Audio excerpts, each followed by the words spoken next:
Governor Rick Snyder visited Cadillac on Friday morning for the annual Governor's Breakfast held at the Wexford Civic Center. Hundreds of students, as well as several political and public figures, were in attendance. In his speech, the governor touched on a number of topics, including the important role of the Wexford Civic Career Tech Center for the future of Michigan and Proposal 1.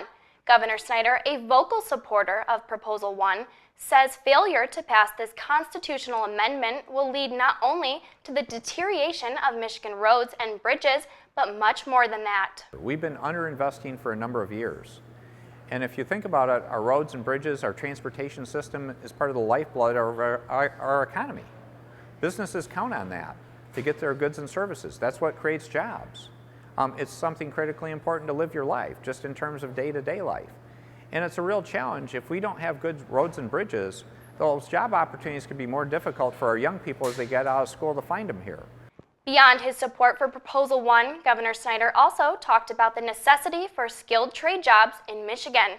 The governor exclaimed the importance of career tech centers like that of the Wexford Civic School District that build trade skills in young people, such as those in attendance at the breakfast. When you look at Michigan's future, one of our greatest economic opportunities is more in the skilled trades, everything from manufacturing through agriculture. And I think you can continue to grow because I met a lot of great students today that would be great employees. Beyond highlighting the role of skilled trade jobs in propelling the future of Michigan forward in the right direction, Governor Snyder said that there is still a lot more that needs to be done. In terms of Proposal 1, people bring up a number of questions quite often, but there are good answers for them. People want to know, for example, why aren't we using other government dollars instead of going out to ask for a tax increase, to be blunt?